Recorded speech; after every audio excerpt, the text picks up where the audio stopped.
Friends, યુસીડીસીના virtual platform પર આપ સૌનું સ્વાગત છે. હું છું પાર્થ પંડ્યા.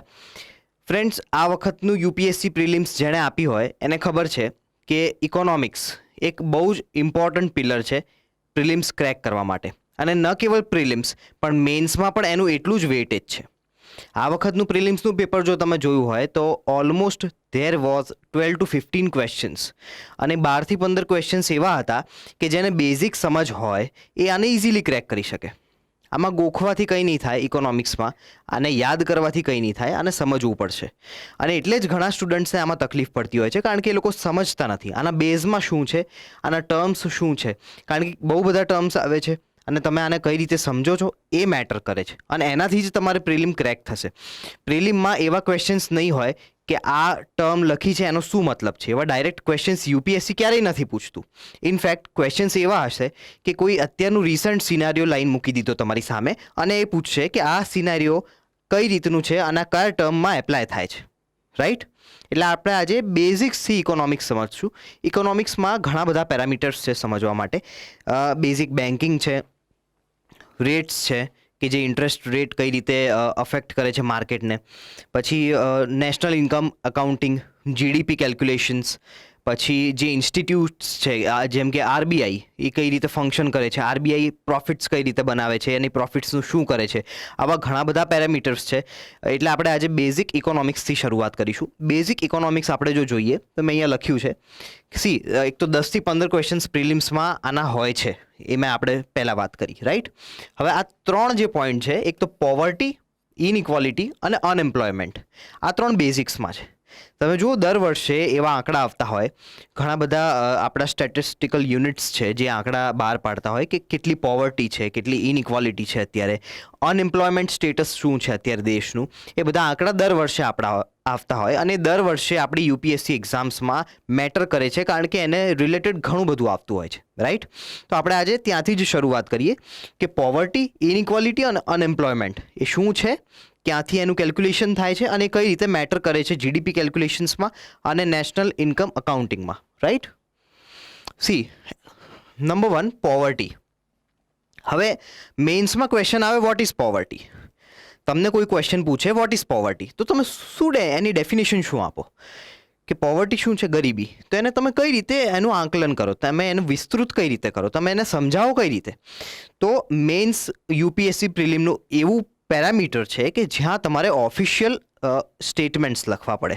ઓફિશિયલ હું એટલા માટે કહું છું કે જેમ કે ફોર એક્ઝામ્પલ વર્લ્ડ બેંક, તો વર્લ્ડ બેંક દ્વારા પ્રસ્થાપિત ડેફિનેશન પોવર્ટીની શું છે તો આપણે એ લખવાની. એવું કંઈક લખ્યું હશે ત્યારે જઈને જ મેન્સમાં માર્ક્સ મળશે. રાઈટ? તો મેં અહીંયા લખ્યું છે, poverty is pronounced deprivation on various aspects of wellbeing according to world bank. આ એક સિમ્પલ ડેફિનેશન છે જે વર્લ્ડ બેંકે યુઝ કરેલી છે, એટલે તમે મેન્સમાં આનો ઉપયોગ કરી શકો છો. રાઈટ?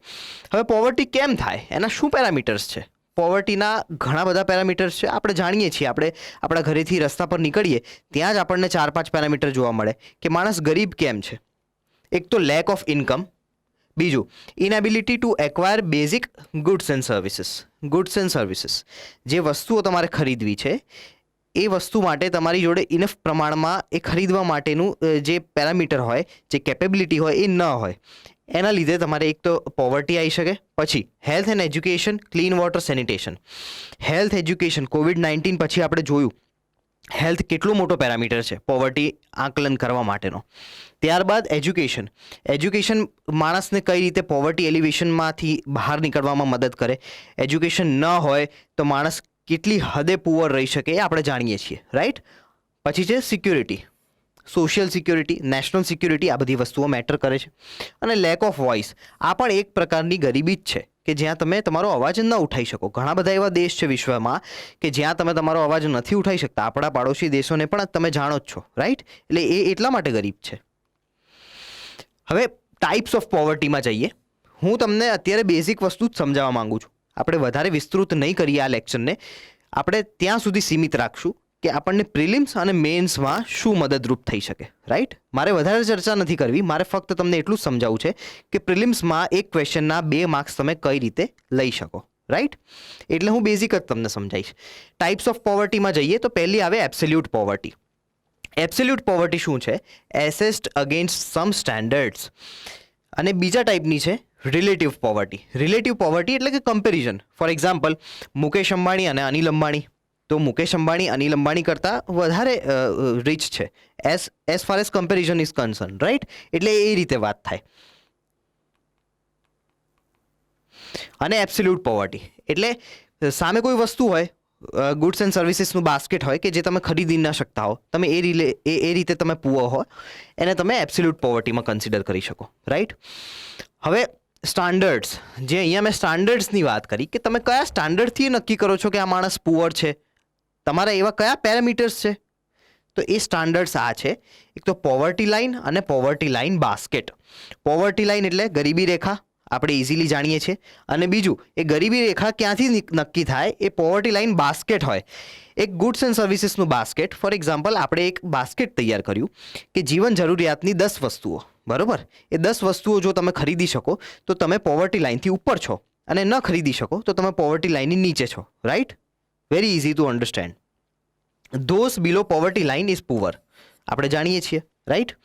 હવે પીએલબી શું છે? Poverty line basket. તો એ બાસ્કેટ છે ગુડ્સ એન્ડ સર્વિસીસનું, જે મેં હમણાં વાત કરી, નેસેસરી ફોર સર્વાઈવલ, રાઈટ? એટલે કે ફૂડ, ક્લોથિંગ, ટ્રાન્સપોર્ટ, હાઉસિંગ, પછી એમાં ફ્યુઅલ પણ આવે, એવી ઘણા બધા પેરામીટર્સ આવે, બેઝિક પેરામીટર્સ છે. પ્રાઇસીસ જે હોય પીએલબી બાસ્કેટમાં, એ ચેન્જીસ થાય. આપણે જાણીએ છીએ કે ભાવ કઈ રીતે બદલાતા હોય, બરોબર? અને એના પ્રમાણે પોવર્ટી લાઇન નક્કી થતી હોય છે અને ફ્રિકવન્ટલી અપડેટ થતી હોય છે. ફોર એક્ઝામ્પલ, આઝાદીનો સમય હતો 1947, ત્યારે કોઈ કમોડિટીનો ભાવ હતો, એ અત્યારે એ કમોડિટીનો એટલો ભાવ ન હોય, સ્વાભાવિક વાત છે, અત્યારે ખૂબ જ ભાવ હોય, બરોબર? તો જેમ જેમ ભાવ વધે, જેમ ભાવ વધે ઘટે, એમ પીએલબી એટલે કે પોવર્ટી લાઇન બાસ્કેટની જે કમોડિટીઝ છે એના ભાવ પ્લસ માઇનસ થતા હોય. મહાત્મા ગાંધીનું એક બહુ પ્રસિદ્ધ સ્ટેટમેન્ટ છે, આ તમે મેન્સમાં યુઝ કરી શકો. Poverty is the worst form of violence. આ સાઉથ આફ્રિકામાં એમણે કીધું હતું, right? You can use it anywhere in the mains. Types of પોવર્ટીમાં આપણે 2 પોવર્ટી જોઈ, એક તો એબ્સોલ્યુટ, રિલેટિવ. હવે ક્રોનિક પુઅર.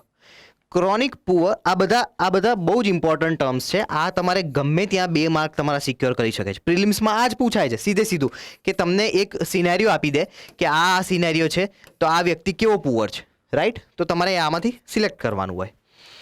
ક્રોનિક પુઅર કોણ હોય? કે ઓલવેઝ અને usually poor but sometimes gets money. એટલે કે આ પોવર્ટીનો ધારો કે ગ્રાફ હોય અને આ પોવર્ટી લાઇન હોય, બરોબર? તો એ હંમેશા એ વ્યક્તિ પુઅર જ છે, પણ ક્યારેક એ પોવર્ટી લાઇનની ઉપર આવી જાય, ક્યારેક પૈસા આવી જાય, રાઈટ? બાકી એ પોવર્ટી લાઇનની નીચે જ રહે, એટલે કે પુઅર જ રહે. આ છે ક્રોનિક પુઅર. નેક્સ્ટ જોઈએ ચર્નિંગ પુઅર. નામથી જ ખબર પડે, ચર્નિંગ એટલે કે ઉપર નીચે, right? In and out of poverty. એટલે કે ફોર એક્ઝામ્પલ, આ એનો ગ્રાફ છે, આ મેં જે ક્રોનિકનો બતાવ્યો, હવે ચર્નિંગનો બતાવું. ચર્નિંગનો હોય તો આવી રીતે થાય કે ક્યારેક પોવર્ટી લાઇનથી ઉપર આવે, ક્યારેક નીચે આવે. આ ચાલતું રહે સાયમલ્ટેનિયસલી. અને ઓકેશનલી પુઅર એટલે કે ક્યારેક ગરીબ. મોસ્ટ ઓફ ધ ટાઈમ એ વ્યક્તિ જોડે પૈસા હોય પણ એ ક્યારેક ગરીબ થઈ જાય, અને ઓકેશનલી પુઅર કહેવાય, બરોબર? Data for poverty estimation, NSSO, national statistical unit, જે CSO NSSO ભેગું કરીને NSO અત્યારે કરવામાં આવ્યું, એનું નામ છે. અને એ આ બધું કરતું હોય છે, બરોબર? અને એ આવે છે મોસ્પીની અંડર. મોસ્પી એટલે શું? Ministry of statistical and programme implementation. Okay. હવે આ સરકાર કઈ રીતે પોવર્ટી એસ્ટિમેશન કરે છે, એ એક ઇમ્પોર્ટન્ટ ફેક્ટર છે. એ monthly per capita expenditure method કહેવાય આને, કે તમારે દર મહિને કેટલો ખર્ચ થયો. કોઈ પણ માણસ હોય તો એને કમોડિટી યુઝ કરવામાં, ખરીદવામાં કે એને એક્સપેન્સ કરવામાં, એને વ્યક્તિને દર મહિને કેટલા રૂપિયાની આવશ્યકતા થાય, એના ઉપરથી નેશનલ ઇન્કમ અકાઉન્ટિંગ થાય, GDP કેલ્ક્યુલેશન થાય. આ બધું બેઝિક છે, એના ઉપરથી થાય. આપણે આગળ ધીમે ધીમે સમજશું, બરોબર? આ એક પ્રિલિમનો ઇમ્પોર્ટન્ટ ક્વેશ્ચન છે, ગમે ત્યાં તમને એલિમિનેશનમાં મદદ કરી શકે. દાંડેકર આ અમુક કમિટીઓ બની જે પોવર્ટી લાઇન એસ્ટિમેશન અને બાસ્કેટ બનાવવામાં સરકારને મદદ કરી અને રેકમેન્ડેશન્સ આપ્યા. આ એની કમિટીઝ છે. સૌથી પહેલી છે દાંડેકર એન્ડ રથ, 1971માં બની હતી. એણે કઈ રીતે પોવર્ટી કેલ્ક્યુલેશન કર્યું? 2250 કેલરી પર ડે, આટલી કેલરી વ્યક્તિ ઇન્ટેક કરે દર દિવસે, એટલે દરેક દિવસે, તો એ ગરીબ નથી. એનાથી ઓછી જો કરે તો એ ગરીબ છે, બરાબર. આ મિનિમમ ક્વોલિફિકેશન છે પોવર્ટી લાઇન માટેનું. આ દાંડેકરે અને રથે 1971માં કીધું, બરાબર. ત્યારબાદ આગળ જઈએ તો અલગ કમિટી બની 1979માં. એણે પણ આ રીતે જ વાત કરી કે મિનિમમ ન્યુટ્રિશનલ રિક્વાયરમેન્ટ્સ અમુક હોવી જોઈએ, પણ એણે થોડુંક ક્લાસિફિકેશન કર્યું. શું ક્લાસિફિકેશન કર્યું? અર્બન એન્ડ રૂરલ, કે સિટીઝમાં આટલી રિક્વાયરમેન્ટ હોય અને ગામડામાં આટલી રિક્વાયરમેન્ટ હોય, રાઈટ. અલગ નામથી એમણે અલગ કર્યું બધું, બરાબર. પછી ત્રીજી જે કમિટી છે એ લકડાવાલા કમિટી 1993માં ફોર્મેશન થયું, અને એમણે પણ એ જ બેસિસ આગળ વધાર્યું, એટલે કે શું? કેલરી કન્ઝમ્પશન, બરાબર. પણ એમણે વધારે અલગ કર્યું. શું કર્યું? સ્ટેટ પોવર્ટી લાઇન્સ બનાવી અને એમાં ઇન્ક્લુડ કર્યું એનર્જી, ટ્રાન્સપોર્ટ અને રોટી કપડાં મકાન, જે આપણી બેઝિક નીડ્સ હોય. અહીંયા આગળ એ કોઈ ચર્ચા જ નથી. અહીંયા ફક્ત એટલી જ વાત છે કે 2250 કેલરીઝ તમને મળવી જોઈએ, રાઈટ. અને એ વધતા વધતા લકડાવાલામાં પહોંચ્યું ત્યારે વાત ક્યાં આવી? તો એક તો કેલરી તો છે જ, સાથે સ્ટેટ પોવર્ટી લાઇન્સ બનાવી, એટલે દરેક રાજ્યની અલગ પોવર્ટી લાઇન, અને એમાં ઇન્ક્લુડ શું કર્યું? એક તો એનર્જી, ટ્રાન્સપોર્ટ અને આ રોટી કપડાં મકાન, રાઈટ. ત્યારબાદ તેંડુલકર કમિટી આવી 2009માં, એટલે કે હમણાંની જ વાત છે. હવે એમાં ચેન્જીસ શું કર્યું? એક તો કન્ઝમ્પશન પેટર્ન તો હતી જ, કે કેટલી કેલરી લેવી એ બધું તો બેઝિક માળખું તૈયાર જ હતું. એમણે શું એડ કર્યું? કે inflation adjustment, health, education expenditure. Inflation બહુ મોટો પેરામીટર છે. આ વર્ષે આ કમોડિટીનો આટલો ભાવ છે, તો આવતા વર્ષે એની એ કમોડિટી તમે લેવા જાઓ તો ફોર એક્ઝામ્પલ આ વર્ષે 100 રૂપિયાની આવી હોય તો આવતા વર્ષે 105 રૂપિયાની આવે, તો આ 5 રૂપિયા શું છે? ઇન્ફ્લેશન છે, ભાવ વધારો છે, બરોબર. તો એમણે એ કેલ્ક્યુલેટ કર્યું, એ પણ એડ કર્યું એમાં કે આમાં ઇન્ફ્લેશન હોવું જોઈએ, રાઈટ. અને બીજું શું એડ કર્યું? હેલ્થ અને એજ્યુકેશન એક્સપેન્ડિચર. આની પહેલાંવાળી જે કમિટી હતી લકડાવાલા કમિટી 1993માં, એમાં હેલ્થ નહોતું, હેલ્થ અને એજ્યુકેશન નહોતું, એ આમણે એડ કર્યું, બરાબર. એમણે જે પોવર્ટી લાઇનનું કન્ઝમ્પશન પેટર્ન નક્કી કર્યું 2004-05માં જે હતું, આની પહેલાંવાળી લકડાવાળા કમિટીવાળા, બરાબર. એમાં એવું હતું કે આ જે લકડાવાલા 1993 કમિટી કરી એમાં સામે એ આવ્યું હતું કે 33 રૂપિયા પ્રતિ દિવસ અર્બનમાં અને 22 રૂપિયા રૂરલમાં. તો આનું બહુ આઉટરીચ થયું, આનો બહુ વિરોધ થયો કે ફક્ત 33 રૂપિયા આવ્યા હોય તો વ્યક્તિ કઈ રીતે ગરીબી રેખાથી ઉપર કહેવાય? 33 રૂપિયા એટલે કંઈ ન કહેવાય, રાઈટ. એટલે એનું બહુ જ આઉટરેચ થયું. પછી આપણે આગળ વધીએ તો રંગરાજન કમિટી 2012, આઉટરેજ 22 રૂપિયાનું જે હમણાં મેં વાત કરી કે આઉટરેજ થયું. પછી એમણે એક સિસ્ટમ ડેવલપ કરી, બરાબર, to develop system that linked to international poverty estimation method. પછી એ લોકોએ એવું કર્યું કે આપણે વિદેશમાં અને જે પ્રસ્થાપિત સંસ્થાઓ છે એ કઈ રીતે પોવર્ટી એસ્ટિમેશન કરે છે એને આપણે લિંક કરીએ અને આપણી સિસ્ટમ પણ એ રીતે ડેવલપ કરીએ, બરાબર. પછી એમણે રેકમેન્ડેશન આપ્યા, poverty line should be based on 2 types. 2 types એમણે બેઝિસ કર્યા. એક તો નોર્મેટિવ, નંબર 1 નોર્મેટિવ છે ideal and desirable level of nutrition. ફક્ત ન્યુટ્રિશનની વાત, આઈડિયલ અને ડિઝાયરેબલ એટલે વ્યક્તિએ કેટલું ખાવું જોઈએ અને શું ડિઝાયરેબલ છે એના ન્યુટ્રિશન માટે, એ એક તો નક્કી કર્યું નોર્મેટિવમાં. અને બીજું બિહેવિયરલ, એમાં એ નક્કી કર્યું કે non food expenses as per general behaviour. એટલે આપણું એક બિહેવિયર હોય કે ભાઈ આપણે મોજ શોખ માટે અમુક વસ્તુઓ ખરીદતા હોઈએ, ખાતા પીતા હોઈએ, બરાબર. તો એ બિહેવિયરમાં આવી ગયું. એટલે એમણે 2 વસ્તુને ડિફરન્શિએટ કરી, નોર્મેટિવ અને બિહેવિયર. કેલરીઝની વાત કરીએ, આમાં જે કેલરીઝ એમણે ઇન્ટેક કરવાની વાત કરી તો 2009 કિલો કેલરી ફોર અર્બન અને 2155 કિલો કેલરી ફોર રૂરલ. આ 2 વસ્તુ નક્કી કરી, બરાબર. આ તમારે યાદ રાખવાનું, આ ગમે ત્યાં એલિમિનેશનમાં કામ આવી શકે. પ્રોટીન, આ બધું એનું વધારે ડિસ્ક્રિપ્શન છે. પ્રોટીન 50 ગ્રામ, ફેટ 28, પોવર્ટી લાઇન ડિરાઇવ્ડ. પછી આમાંથી નક્કી થયું કે પોવર્ટી લાઇન 47 રૂપિયા અર્બન અને 32 રૂપિયા રૂરલ આ હોય તો માણસ ગરીબ નથી. અને આનું પછી બહુ આઉટરીચ ન થયું અને પછી આ એક કન્ટિન્યુ કરવામાં આવી. Modified mixed reference period instead of mixed reference period, બરાબર. એક તો એમણે જે ટાઈમ પીરિયડ આનું જે નક્કી કરવાનું હોય એને મોડિફિકેશનની વાત કરી કે તમે 12 મહિનામાં કોઈ એક ફક્ત નક્કી સ્ટાન્ડર્ડ્સ પ્રમાણે આગળ ન વધો, એને વચ્ચે વચ્ચે મોડિફાય કરો. જેમ કે ઇન્ફ્લેશન છે, બરાબર, તો ઇન્ફ્લેશનના લીધે ભાવ વધારા થાય તો એમાં મોડિફિકેશનની જરૂર છે, બરાબર. જો આમાં એ જ મેં લખ્યું છે 365 days for clothing, footwear, education, medical care, durable goods. આ 365 દિવસ આ વસ્તુઓ માટે કેલ્ક્યુલેટ કર્યા જે ડ્યુરેબલ ગુડ્સ છે, જે લાંબો સમય ચાલી શકે, બરાબર. પછી 7 દિવસનો ગાળો એના માટે નક્કી કર્યો કે જેમ કે edible oil, egg, fish, meet એટલે ખાવા પીવાની વસ્તુઓ. એમાં 7 દિવસનો જ પીરિયડ નક્કી કર્યો કે 7 દિવસે કેલ્ક્યુલેશન થવું જોઈએ કે વ્યક્તિ ગરીબ છે કે નહીં. અને 30 દિવસનો ટાઈમ એના માટે નક્કી કર્યો ફ્યુઅલ, લાઇટ અને રિમેનિંગ ફૂડ આઇટમ્સ અને રેન્ટ્સ. બરાબર. હમણાં જ એક ન્યૂઝમાં હતું, તમે લગભગ 10-15 દિવસ પહેલાંની વાત હોય તો મલ્ટી ડાયમેન્શનલ પોવર્ટી ઇન્ડેક્સ જે ઓક્સફોર્ડ દ્વારા પ્રસિદ્ધ કરવામાં આવે છે, એમાં એવું કહેવામાં આવ્યું કે ભારત ઘણા બધા લોકોને ગરીબી રેખામાંથી 2005થી 2015માં બહાર કાઢ્યા. એ ન્યૂઝ આ છે. Multi dimensional poverty index Oxford અને human development initiative and UNDP, United Nation Development Programme, આ 3 સંસ્થાઓ બહાર પાડે છે. 415 million Indians lifted out of poverty line in last 15 years, જે મેં હમણાં વાત કરી. આ હમણાંનો લેટેસ્ટ આંકડો છે. એ તમારે પ્રિલિમ્સ અને મેન્સ બંનેમાં આવી શકે. રિપોર્ટે શું કીધું? The reduction in multi dimensional poverty index એટલે કે એમપીઆઈ. આ એમપીઆઈ શું છે હું સમજાવું તમને હમણાં. Value in India was swift across the 2 most recent periods. MPI estimates based on the recently released 2019 થી 19-21 demographic and health survey, NFHS જે થાય for the country show that 415 million people exited poverty between 2005-6 થી 2019-20, including about 140 million since, અને 140 million તો ફક્ત 2015-16થી જ poverty લાઇનમાંથી બહાર આવ્યા, એટલે છેલ્લા 5 વર્ષની વાત છે. અને આના પછી નીતિ આયોગનો પણ આ જ રિપોર્ટ આવ્યો. નીતિ આયોગ આને ફોલો કરે.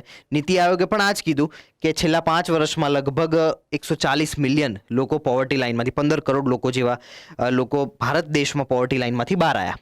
બરાબર.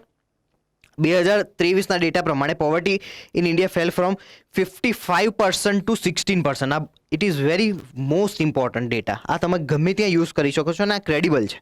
બરાબર. And deprivation across all poverty indications declined. Additionally the poorest state and groups including children and people is disadvantages caste groups and as fastest absolute progress. Okay, આ એનો રિપોર્ટ હતો. હવે આ શું છે એચડીઆઈ, જે હમણાં આપણે વાત કરી હ્યુમન ડેવલપમેન્ટ ઇન્ડેક્સ? આ શું કરે છે? આના પેરામીટર્સ શું હોય છે ગરીબી નક્કી કરવાના? આ એ છે જો એચડીઆઈ, એનો મતલબ છે human development index is used to measure how development has improved human life.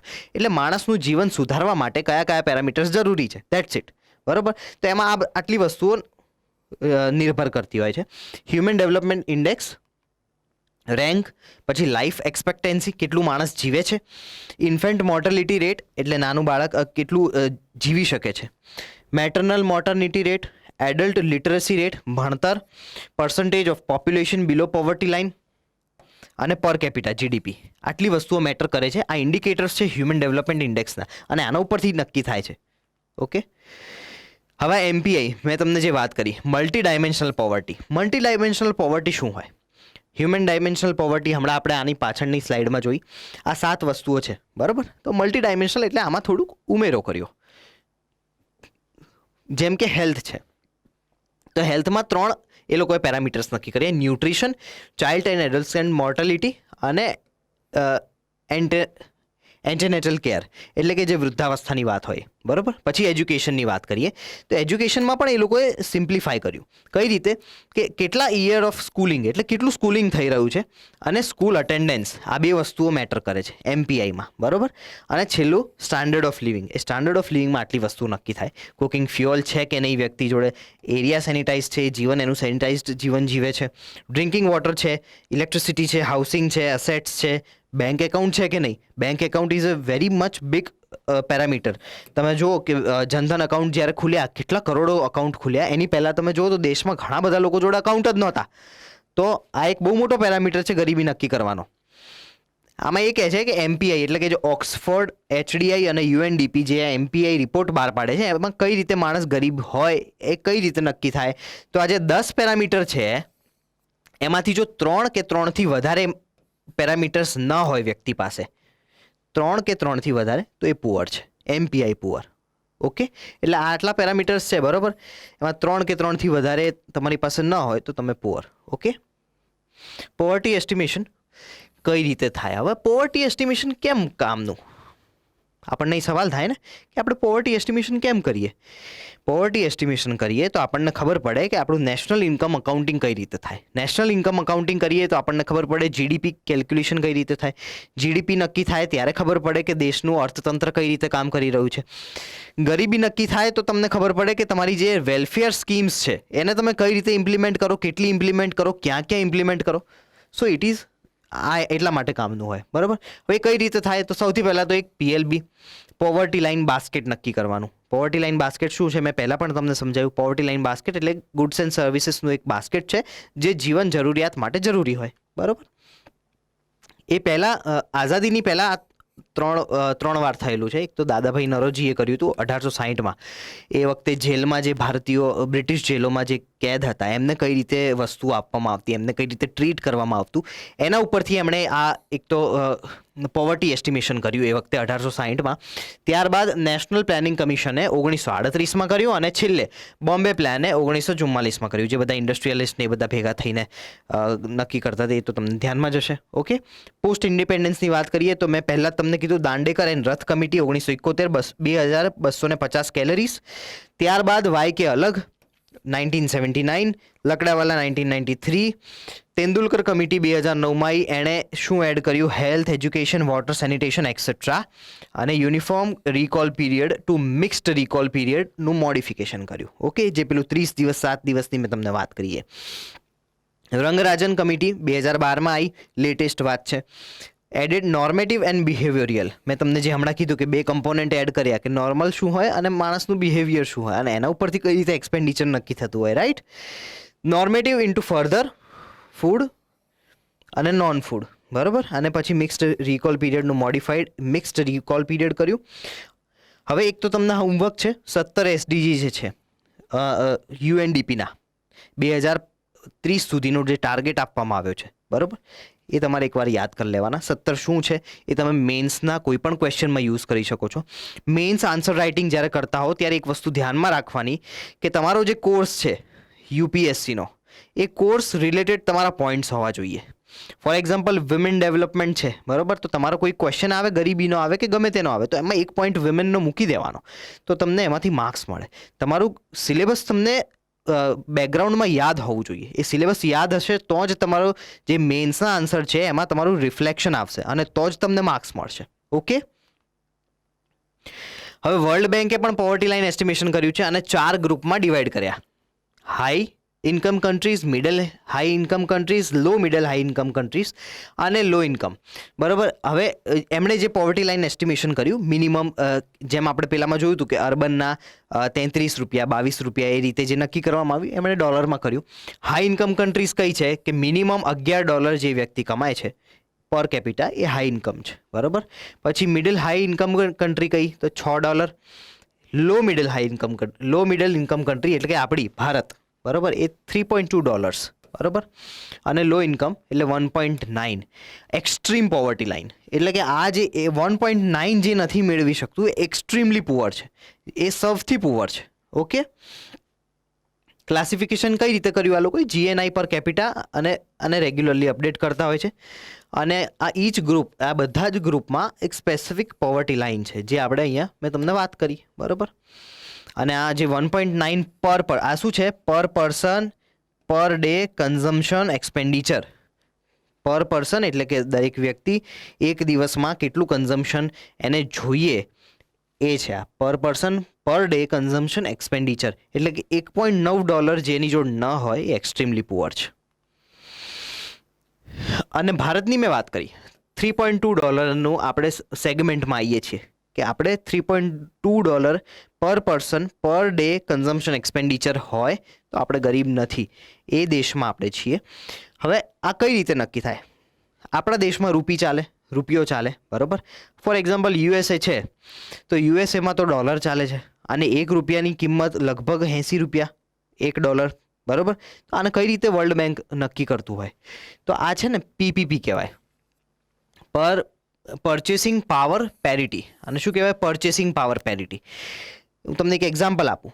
ધારો કે 1 કિલો એપલ્સ છે ભારતમાં લગભગ 100 રૂપિયામાં મળે, તો એનું આપણે જો આપણે કન્વર્ઝન પ્રમાણે જોઈએ તો USAમાં $1.25 મળે. તો એ કઈ રીતે નક્કી થાય? બરાબર. તો આમાં એવું હોય કે એક બાસ્કેટ છે, બરાબર, બે અલગ અલગ દેશનું બાસ્કેટ છે, એને આપણે એક ભાવે જોઈએ, એટલે કે 100 રૂપિયા અહીંના તો ત્યાંના બી 100, બરાબર. એટલે આપણને એક નિશ્ચિત આંકડો ખબર પડે અને એના પ્રમાણે કેલ્ક્યુલેશન થાય. ટુ બી સિમ્પ્લિફાય, આને સિમ્પ્લિફિકેશન કરવા માટેની જ આ એક મેથડ છે, બીજું કંઈ નથી. India's progress on poverty. હમણાં જે મેં તમને એમપીઆઈનો ઓક્સફોર્ડનો જે રિપોર્ટ આવ્યો એની પણ વાત કરી અને એના પછી નીતિ આયોગની પણ વાત કરી. આ એ જ છે. As growth increases poverty decreases. આપણે વાત કરીએ ને કે જેમ જેમ ગ્રોથ વધે એમ એમ પોવર્ટી ઓછી થાય, ગરીબી ઓછી થાય. એનો બેસ્ટ એક્ઝામ્પલ શું છે તો ચાઇના. ચાઇનાએ 1950થી 1990 આ 40 વર્ષના જે આ ટાઈમ પીરિયડ હતો એમાં સખત ગ્રોથ કર્યો અને જેમ જેમ ગ્રોથ કર્યો એમ એમ એમની પોવર્ટી નીચે જતી ગઈ અને અત્યારે એટલે ચાઇના આટલું આગળ છે કે એમણે 40 વર્ષ આવા કાઢ્યા છે, બરાબર.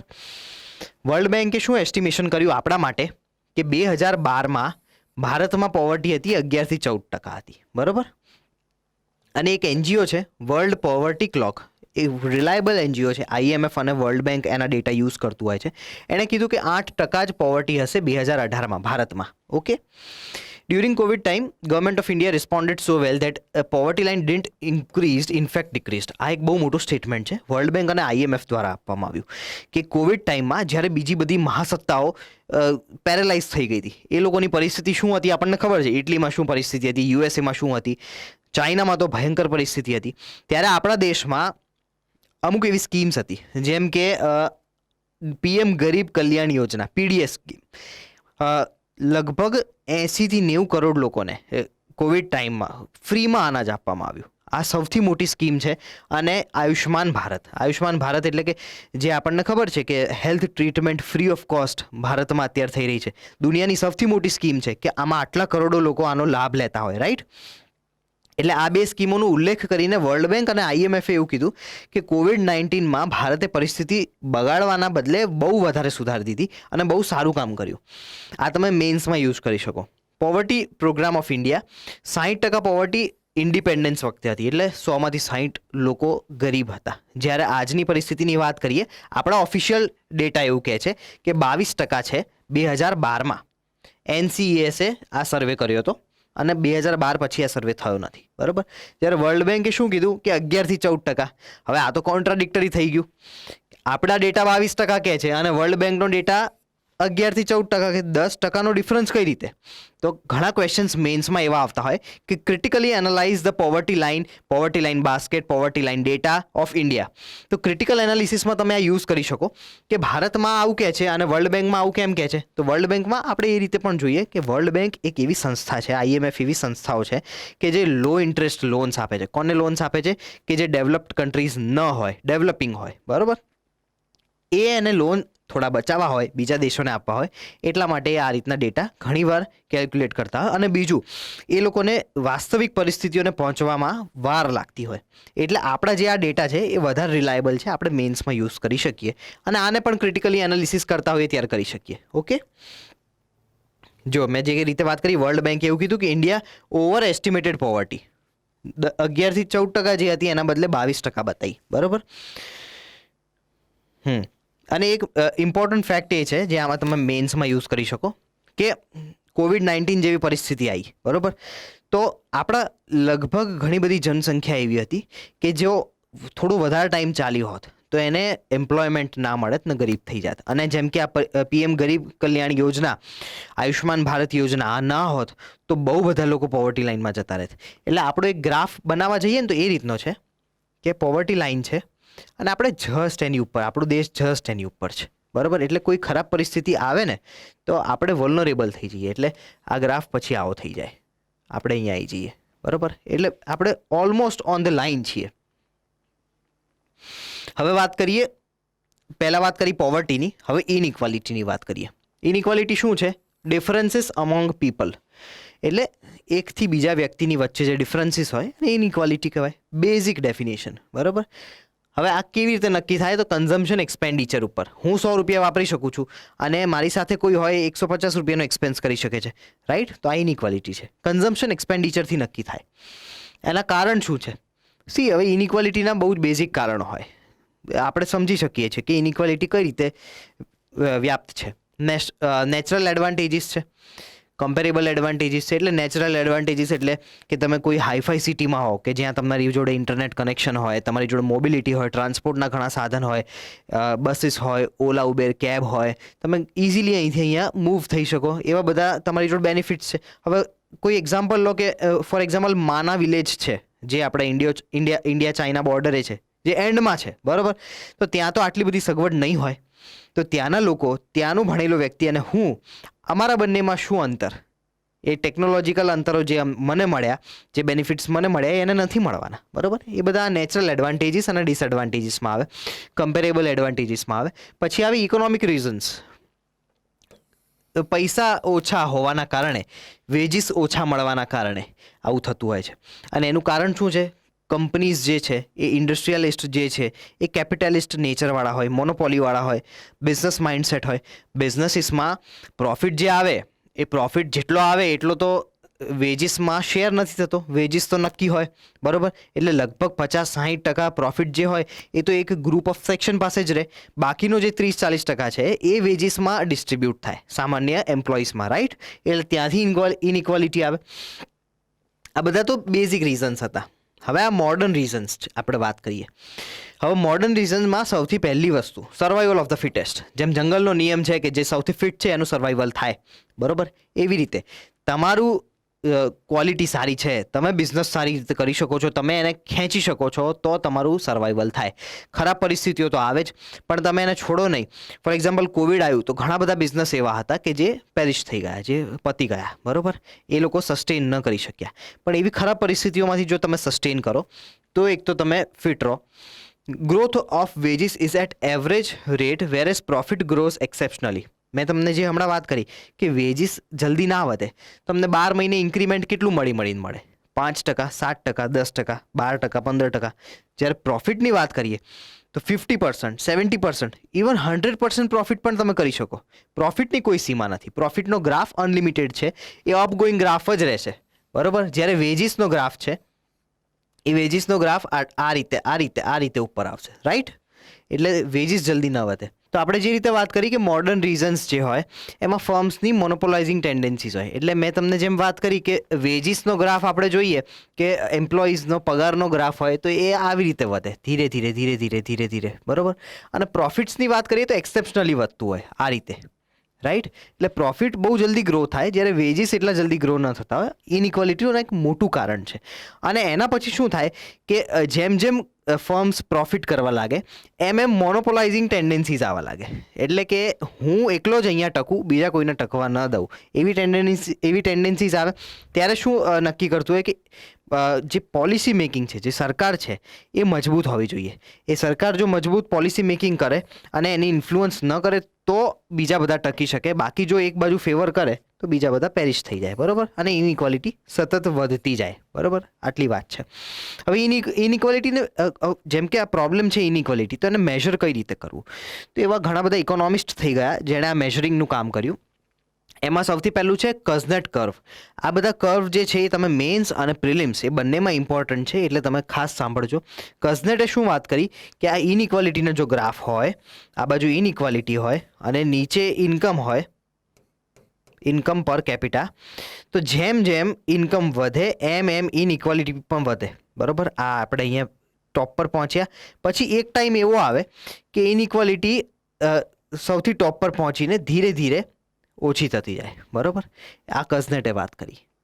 પછી લોરેન્ઝે વાત કરી. લોરેન્ઝે શું વાત કરી કે આ ઇનઇક્વાલિટીનો ગ્રાફ હોય, આ પરફેક્ટ, આ લાઈન જે છે એ પરફેક્ટ ઇક્વાલિટીની લાઈન છે. અને આ જે છે આ લાઈન, આ એલ શેપમાં જે લાઈન છે એ ઇનઇક્વાલિટીની વાત છે. અહીંયા 100% ઇક્વાલિટી છે, અહીંયા 100% ઇનઇક્વાલિટી છે. એટલે આ જે વચ્ચેનો એરિયા છે આ ઇક્વાલિટીને ઇનઇક્વાલિટીને કન્સિડર કરે છે. આ જે વચ્ચેનો ગેપ છે એ ઇનઇક્વાલિટી ગેપ છે. આટલી ઇનઇક્વાલિટી અત્યારે સોસાયટીમાં પરસિસ્ટ કરી રહી છે, બરાબર. અને આ જે એરિયા છે, આ ગેપનો જે એરિયા છે એને ગિની કોએફિશિયન્ટ કહેવાય. શું કહેવાય? Guinea coefficient. આ રહ્યું. Higher the inequality growth, higher the guinea coefficient, એટલે કે જે આ ગેપ જેટલો વધારે હોય એટલું higher the Guinea coefficient higher the inequality. A span જેટલો વધતો જાય એની એટલી ઇનઇક્વાલિટી એ સમાજની વધતી જાય. બરાબર. હવે એને કઈ રીતે મેજર થતું હોય છે અને એને કઈ રીતે ટેકલ કરવું, તો એમાં પહેલું જે છે ટ્રિકલ ડાઉન અપ્રોચ હોય. ટ્રિકલ ડાઉનમાં શું હોય કે આ પિરામિડ છે, આ સૌથી ઉપરના ટોપ ઇન્ડસ્ટ્રીયલિસ્ટ છે. બરાબર. હવે આ બધું જે નીચેનો એરિયા છે, ટોપવાળા જેટલું કમાતા જાય એના ઉપર સરકાર અથવા તો પોલિસી મેકિંગ એટલા ટેક્સીસને એટલા બર્ડન્સ આપતી જાય, એટલે એ બધા ટેક્સીસમાંથી જે ફંડ્સ ભેગું થાય એ અહીંયા પહોંચે, નીચે સામાન્ય લોકોમાં પહોંચે અને એ લોકોનું અપલિફ્ટમેન્ટનું કામ થાય. આ છે trickle down approach. Trickle down નામથી જ ખબર પડે કે એ નીચે જાય. બરાબર. Tax breaks or other economic benefits provided by government to businesses and the wealthy will benefit poorer member of the society by improving the economy as a whole. બરાબર. એટલે જે મેઇન ઇન્ડસ્ટ્રીયલાઇઝ છે એમને અમુક ટેક્સીસ આપે, અમુક ટેક્સીસ ઓછા કરે. શેના માટે? કે આ લોકોનું બેનિફિટ થઈ શકે, નીચેના લોકોનું. હવે આ સ્ટેટિસ્ટિક્સ કોણ બધું કરે? મેં તમને પહેલાં પણ કીધું, મોસ્પી છે, ministry of statistics and programme implementation. એની નીચે આવે NSO, CSO અને NSSO. CSO પ્લસ NSSO 2019માં ભેગું થઈને બન્યું NSO, national statistical organisation office. બરાબર. હવે એ નક્કી કરે અને આ NSSO અનએમ્પ્લોયમેન્ટ સ્ટેટસ આ NSSO દ્વારા નક્કી કરવામાં આવે, NSO દ્વારા નક્કી કરવામાં આવે. એનું એક સર્વે હોય છે PLFS, આગળ આવશે. Unemployment by definition. અનએમ્પ્લોયમેન્ટ શું છે? NSSO estimates unemployment through PLFS, periodic labour force survey. આ સર્વેથી ખબર પડે કે અત્યારે દેશમાં અનએમ્પ્લોયમેન્ટ કેટલું છે. આ એનું ઓફિશિયલ સર્વે મેથડ છે.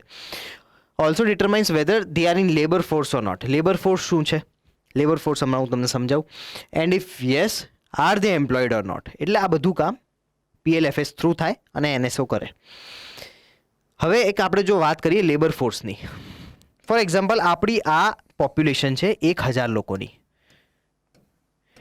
આપણે એક હાઇપોથેટિકલ સિનેરિયો નક્કી કરીએ કે 1000 લોકોનો આ દેશ છે, આટલી ટોટલ એની પોપ્યુલેશન છે. હવે એમાં આપણે એવું માની લઈએ કે 200 લોકો એવા છે કે જે બાળકો છે અને વૃદ્ધ છે. તો એનું એક સર્કલ આવી રીતે બને અને આ જે સ્પાન છે એ 200નો થાય. બરાબર. આ ડિપેન્ડન્ટ્સ છે. ડિપેન્ડન્ટ્સ એટલે કે પોતે કમાવા નથી જઈ શકવાના, એ ડિપેન્ડન્ટ છે કોકના ઉપર. બરાબર. પછી અંદર જે વર્કિંગ એજ પોપ્યુલેશન રહી, એટલે કે આ સ્પાન જે રહ્યો એ 800 લોકોનો રહ્યો. બરાબર. હવે 800 લોકો કયા છે? 15 થી 65, એટલે કે જે કામ કરી શકે છે એવા. બરાબર. અને હવે આમાંથી એવા લોકો હશે 800 કંઈ કામ કરવું જરૂરી નથી. ઘણા એવા માઇન્ડસેટવાળા હોય છે કે મારે નથી કામ કરવું. બરાબર. તો આપણે એવું માની લઈએ કે એવા 300 લોકો છે. બરાબર. તો બીજા 300 આપણે આ સ્પાનમાં કાપી નાખીએ તો હવે અહીંયા અંદર કેટલા વધ્યા? 500 વધ્યા. બરાબર. હવે એ 500 લોકો એવા છે કે જે કીન ટુ વર્ક છે, એટલે કે અમારે કામ કરવું છે. બરાબર. એ જે લોકો છે એ લેબર ફોર્સમાં આવ્યા. આને લેબર ફોર્સ કહેવાય. આપણી એકચ્યુઅલ લેબર ફોર્સ શું છે? 500, જ્યારે ટોટલ પોપ્યુલેશન હતી 1000. બરાબર.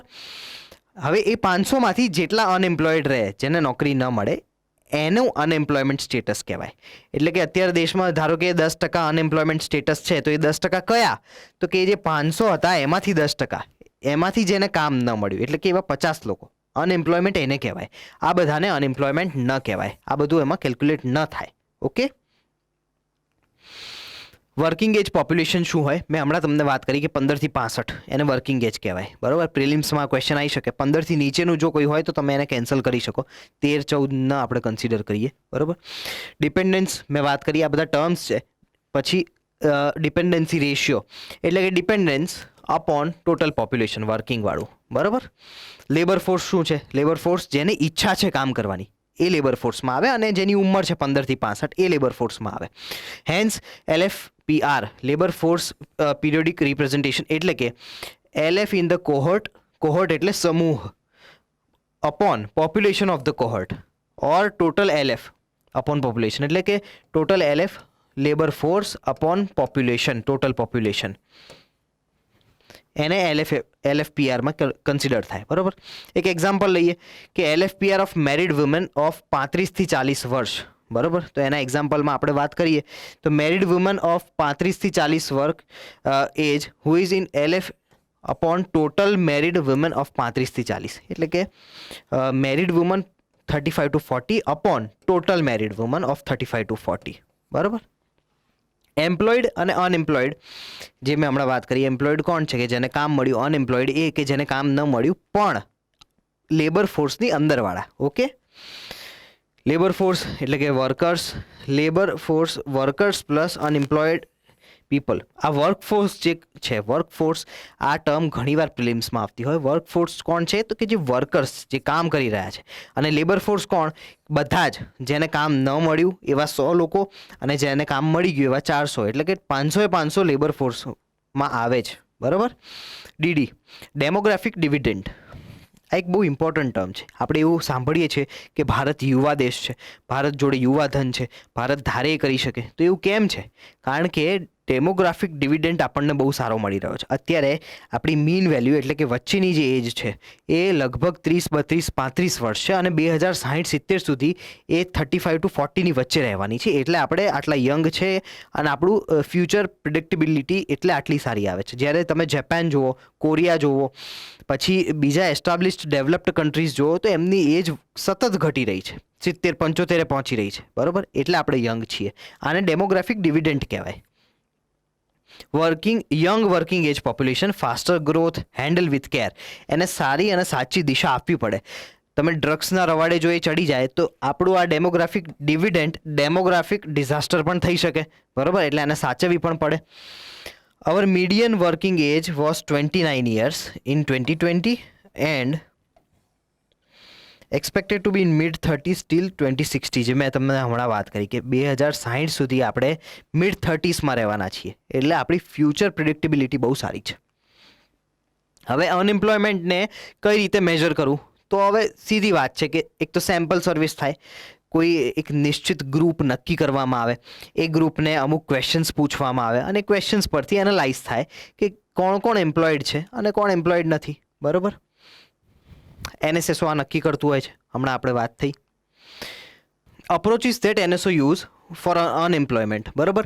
તેમાં પહેલું જે છે એ યુઝ્યુઅલ સ્ટેટસ અપ્રોચ છે, એટલે કે majority time criteria.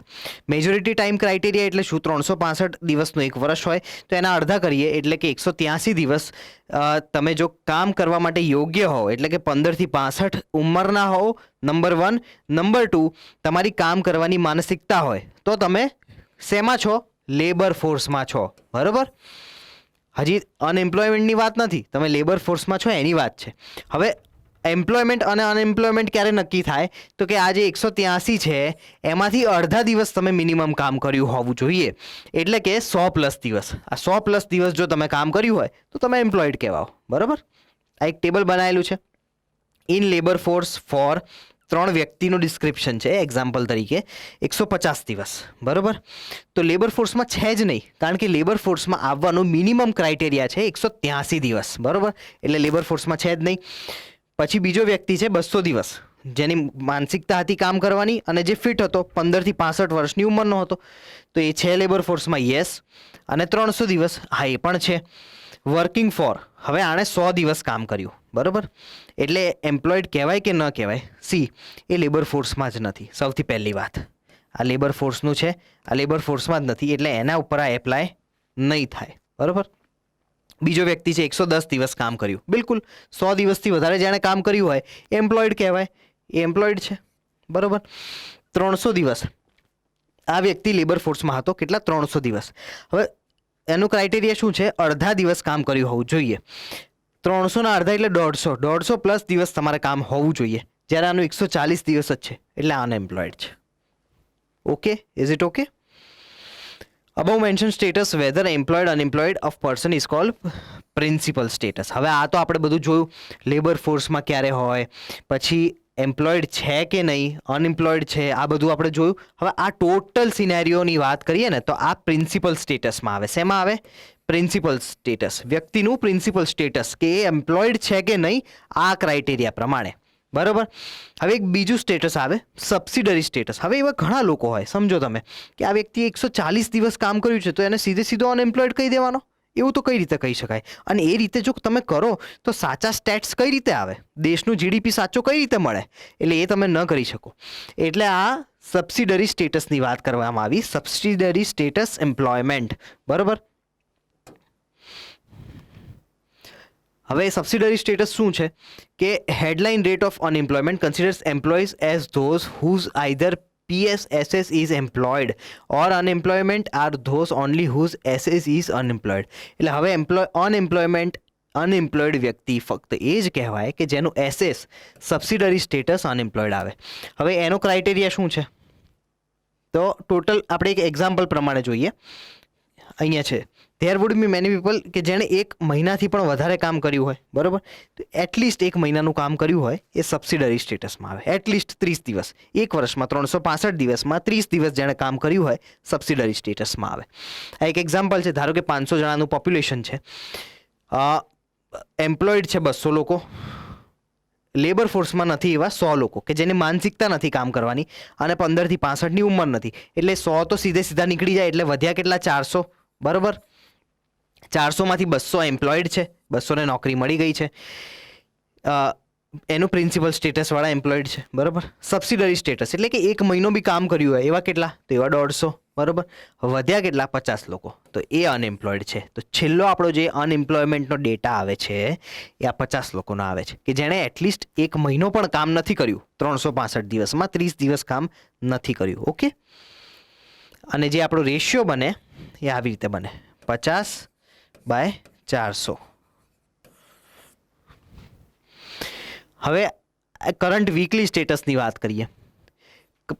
Person is considered employed if he works for at least 1 hour, at least 1 કલાક. પાછલા અઠવાડિયામાં જેને 1 કલાક પણ કામ કર્યું છે એ આ કરંટ વીકલી સ્ટેટસ પ્રમાણે એમ્પ્લોયડ છે.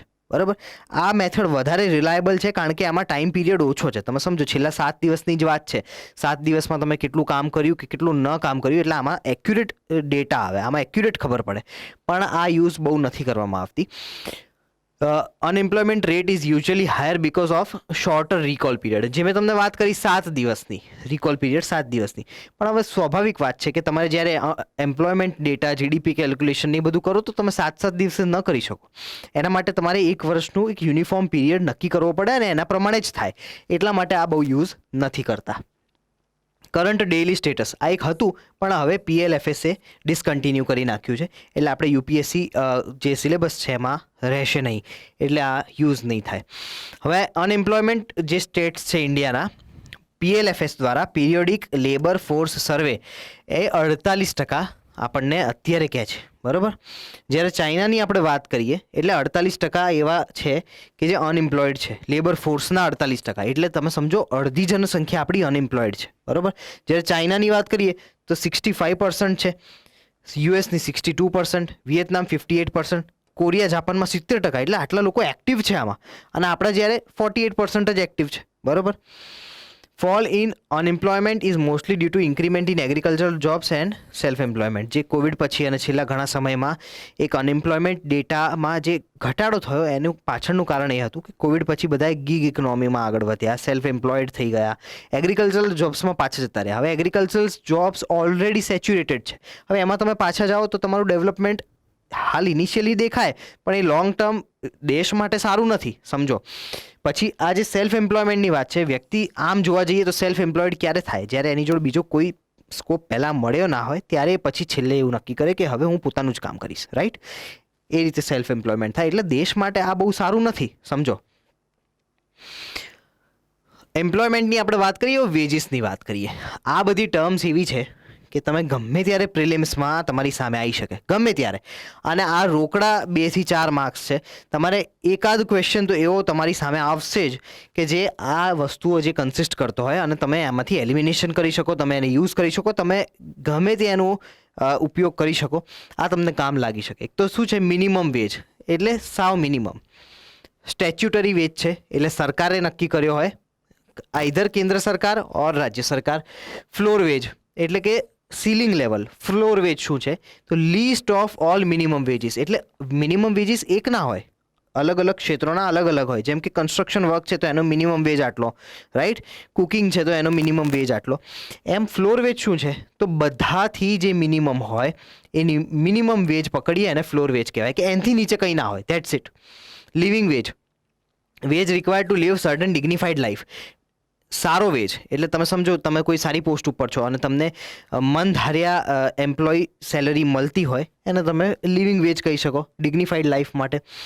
ફેર વેજ, હવે આ તમે સમજો લિવિંગ વેજ જે છે એ તમારા માટે સારો છે, પણ જે તમારો એમ્પ્લોયર છે એના માટે તો કોસ્ટ કટિંગ છે, એની તો ખિસ્સું ઓછું થઈ રહ્યું છે, બરાબર. તો એના માટે સારો ન કહેવાય. જ્યારે ફેર વેજ છે એ બંને માટે યુઝ થાય. Fair for both employer and employee, બંનેની વચ્ચેનો એક મધ્યસ્થ રસ્તો, બરાબર. ટાઈપ્સ ઓફ અનએમ્પ્લોયમેન્ટ, આવા ક્વેશ્ચન આવે કે જેમ કે હમણાં આઈટીમાં રિસેશન આવ્યું યુએસએમાં, તો એ કઈ ટાઈપનું અનએમ્પ્લોયમેન્ટ હોય એવો ક્વેશ્ચન આવી શકે. એ આમાંથી આપણે સમજીએ કે કઈ ટાઈપનું હતું. ઓકે, પહેલું આવે classical wage rate, higher wages than equilibrium. એટલે કે જે કામ કરવા માટે તમને 100 રૂપિયા મળતા હોય, જે માર્કેટ ભાવ 100 રૂપિયા હોય પર મંથ, એટલે કે એક મહિનાનો 100 રૂપિયા તમને મળી શકતા હોય, જ્યાં તમે 120 ડિમાન્ડ કરો, એટલે સ્વાભાવિક છે કે તમને કોઈ કામ ન આપે અને એના કારણે જે અનએમ્પ્લોયમેન્ટ ક્રિએટ થાય એને કહેવાય ક્લાસિકલ અને વેજ રેટ અનએમ્પ્લોયમેન્ટ. ઓકે, બીજું આવે સાયક્લિકલ. સાયક્લિકલ એટલે શું? એક યુનિફોર્મ વેમાં વધતું ઘટતું હોય. Okay, high growth and slow downs in economy created such as like cycle, બરાબર. Structural changes in structure of economy, economic કોઈ પોલિસી બદલાઈ ગઈ એના કારણે જે અનએમ્પ્લોયમેન્ટ થાય એને સ્ટ્રક્ચરલ અનએમ્પ્લોયમેન્ટ કહેવાય. સિઝનલ એટલે કે તમારે ખેતીનો સમય છે તો તમે ખેતી કામમાં લાગી જાઓ અને બાકીના કદાચ એકાદ મહિનો તમે કામ ન કરો, અનએમ્પ્લોયડ રહો, તો એને સિઝનલ અનએમ્પ્લોયમેન્ટ કહેવાય. Frictional, inefficiencies in labor market, learning new technology may take time. Till the time a person learns new technology and remains unemployment is frictional. એટલે કે કોઈ ટેકનોલોજી ચેન્જ થઈ ગઈ, બરાબર, અને તમે એને યુઝ ટુ નથી થઈ શક્યા, તમારે શીખવું પડે. ધારો કે તમને શીખવામાં 2 મહિના લાગ્યા અને 2 મહિના તમે અનએમ્પ્લોયડ રહ્યા, તો એને ફ્રિક્શનલ અનએમ્પ્લોયમેન્ટ કહેવાય. અને વોલ્યુન્ટરી એટલે પોતાની જાતે નક્કી કર્યું છે કે મારે હમણાં કામ નથી કરવું 6 મહિના, તો that is voluntary unemployment. Unemployment elasticity, sensitivity of employment gap, બરાબર. એમ્પ્લોયમેન્ટ કેટલું છે અને પોપ્યુલેશન કેટલું છે એનો રેશિયો, એટલે કે એમ્પ્લોયમેન્ટ ઇલાસ્ટિસિટી કહેવાય. અનએમ્પ્લોયમેન્ટ ઇલાસ્ટિસિટી એ પર્સન્ટેજમાં નક્કી થાય અને કઈ રીતે હોય? Changes in employment upon changes in GDP. Employment upon GDP, બરાબર. જોબલેસ ગ્રોથ, આને શું કહેવાય? જોબલેસ ગ્રોથ કહેવાય. એટલે કે તમે સમજો કે 1975માં જે આપણી ઇકોનોમી હતી, હમણાં 2023માં આપણે ઘણી બધી આગળ આવી ગયા, આપણે હરણફાળ ભરી છે ઇકોનોમીમાં, બરાબર. પણ એક એવો ક્રાઇટેરિયા હોય કે શું એ ઇકોનોમી વધવાની સાથે, તમારું માર્કેટ વેલ્યુ વધવાની સાથે શું તમે જોબ્સ ક્રિએટ કરી, શું એટલા જ પ્રમાણમાં જોબ નવી નક્કી થઈ, નવી બહાર આવી, એને કહેવાય એમ્પ્લોયમેન્ટ ઇલાસ્ટિસિટી, બરાબર. હવે economy is growing but along with employment opportunity is not growing. See, opportunities નથી બની રહી, નવી એમ્પ્લોયમેન્ટની તક નથી બની રહી. India's unemployment elasticity in 1970 was 0.5. 1970ના દાયકામાં 0.5 આપણી હતી, જ્યારે એ ઘટતા 0.01 2010માં 0.01 પહોંચી ગઈ. એટલે તમે સમજો કે 1970થી 2010નો ગાળો એવો હતો જે જોબલેસ ગ્રોથ કહેવાય, કે ખૂબ જ ઓછા પ્રમાણમાં જોબ ક્રિએટ થઈ અને ગ્રોથ ધીમે ધીમે વધ્યો, બરાબર. પણ છતાં પણ આપણા દેશમાં અનએમ્પ્લોયમેન્ટ આટલી બધી છે, એનો મતલબ શું? કે જોબ તો ક્રિએટ થઈ પણ એને કામ કરવાવાળા વ્યક્તિઓ નથી આપણને મળ્યા, રાઈટ. એટલે આપણા દેશમાં અનએમ્પ્લોયમેન્ટ છે. Still the number of jobs was created was more than people entering in labour force. Labour force શું છે? ફરી રિપીટ કરું, 15થી 65 વર્ષની ઉંમર, કામ કરવાની ઉંમર અને માનસિકતા મારે કામ કરવું છે, એને લેબર ફોર્સમાં આવે, બરાબર. અધર 2 રીઝન્સ, એક તો structural, skill level of workforce is લો. એટલે કે બહુ બધા પ્રમાણમાં આપણે એન્જિનિયર્સ તો બનાવી દઈએ પણ શું એમનામાં સ્કિલ છે કે નહીં એ મેટર કરે છે, બરાબર. અને બીજું વોલ્યુન્ટરી ડિસેટિસ્ફેક્શન, મારે કામ નથી કરવું. Okay, employment based on productivity. Productivity based employment કોને કહેવાય? Under employment, part time employment. એટલે કે તમે સમજો કે તમે ખૂબ જ ઓછા પ્રમાણમાં કામ કર્યું છે, બરાબર, પાર્ટ ટાઈમ કામ કરો છો, ગીગ ઇકોનોમીમાં છો, તો એને અંડર એમ્પ્લોયમેન્ટ કહેવાય. બીજું છે ડિસગાઇઝડ અનએમ્પ્લોયમેન્ટ. ડિસગાઇઝડ કોને કહેવાય કે ફોર એક્ઝામ્પલ તમારું ખેતર છે, ત્યાં કેપેસિટી કેટલા 10 લોકોની છે કામ કરવાની, બરાબર, 10 લોકો ઓલરેડી કામ કરી રહ્યા છે અને એમાં તમે પાછા જાઓ છો 2 જણા, એટલે 10 ના 12 થયા. પ્રોડક્ટિવિટી એ ખેતરની એટલી જ રહેવાની, એનો પાક જે થવાનો એ જ થવાનો, પણ લેબર વધી ગયા, બરાબર, એટલે પ્રોડક્ટિવિટી ઘટી ગઈ. તમારું જે કામ હોવું જોઈએ એ કામ દેખાઈ નથી રહ્યું, વધી નથી રહ્યું, તમે પ્રોડક્ટિવ નથી કહેવાઈ રહ્યા, એને કહેવાય ડિસગાઇઝડ અનએમ્પ્લોયમેન્ટ.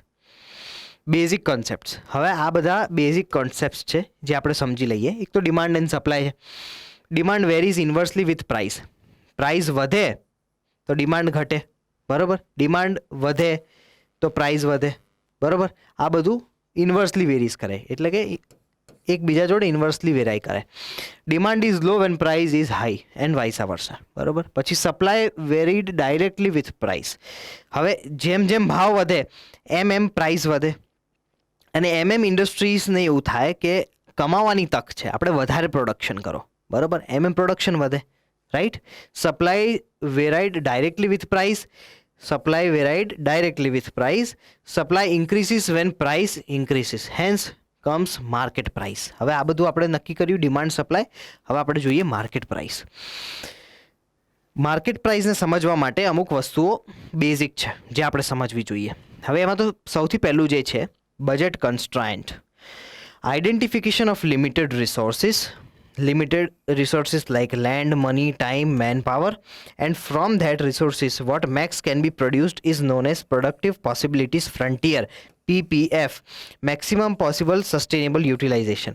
એટલે કે બજેટ કન્સ્ટ્રાઇન્ટ શું છે કે land, money, time, man power, આટલી વસ્તુ જેની જોડે હોય ત્યાંથી આપણે પ્રોડક્શન પોસિબિલિટીઝ નક્કી થાય, PPF નક્કી થાય, બરાબર, કે આટલું પ્રોડક્શન આપણે કરી શકીએ છીએ, અને પ્રોડક્શન કરવા માટેનું જે બજેટ હોય એને બજેટ કોન્સ્ટન્ટ કહેવાય.